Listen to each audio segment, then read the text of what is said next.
Nobody takes the class clown seriously, but that doesn't mean you need to be serious all the time to be an effective leader. In fact, that will make you less effective. Left unchecked, seriousness creates anxiety and makes it harder for you and the people you lead to work effectively. In family systems theory, Edwin Friedman emphasizes the importance of using humor to keep things loose as an antidote for anxiety. In A Failure of Nerve, Friedman writes about the importance of managing anxiety, your own and the anxiety of those around you. The effect of humor is to keep things less anxious. In doing so, it helps everyone.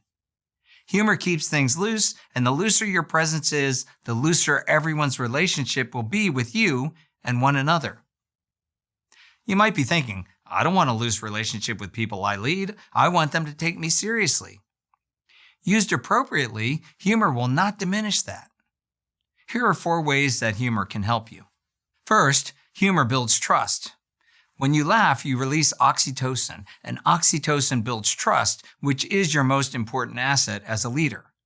What's surprising is that humor doesn't just build people's trust in you as a leader, it also builds trust with their team members. That's because the humor, and therefore the oxytocin, has the effect of building trust with anyone you come in contact with during that burst of oxytocin. In one study, people who watched a funny video clip were 30% more likely to reveal personal information to a stranger than people who watched a neutral video clip. This goes back to Friedman's point about keeping things loose. Humor not only builds trust, but it helps teams bond in important ways. Second, humor supports innovation. In his book, Little Bets, How Breakthrough Ideas Emerge from Little Discoveries, author Peter Sims shows that humor is critical to innovation. According to Sims, a playful and humorous environment is most critical for innovation when ideas are in their infancy, because that's when they are most vulnerable to getting killed.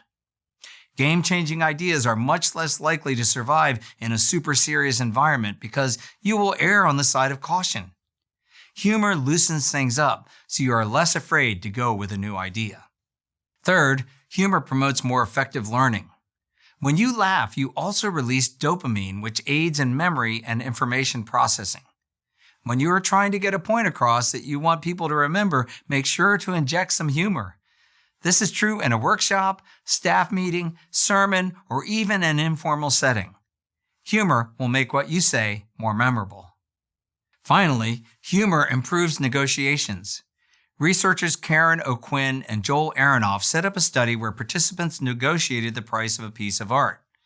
They found that when sellers threw in the playful line, "And I'll throw in my pet frog," with their final offer, participants granted 18% more in concessions than did the control group. Another study found that sending an inoffensive, funny cartoon to someone during a sales negotiation generated 15% more in profits. It's believed that in both these examples, the use of humor helps to develop trust, which leads to better outcomes. By now, you should be convinced of the benefits of humor for you as a leader. However, I need to say 2 things which may be obvious. 1, make sure the humor is appropriate. An offensive or demeaning joke will have exactly the opposite effect. It will destroy trust and make the atmosphere more anxious. 2, don't use humor to manipulate. It's not a technique to get what you want, but will help build more trusting, effective relationships. So, lighten up. It will improve just about everything you do as a leader. And you might even have some fun.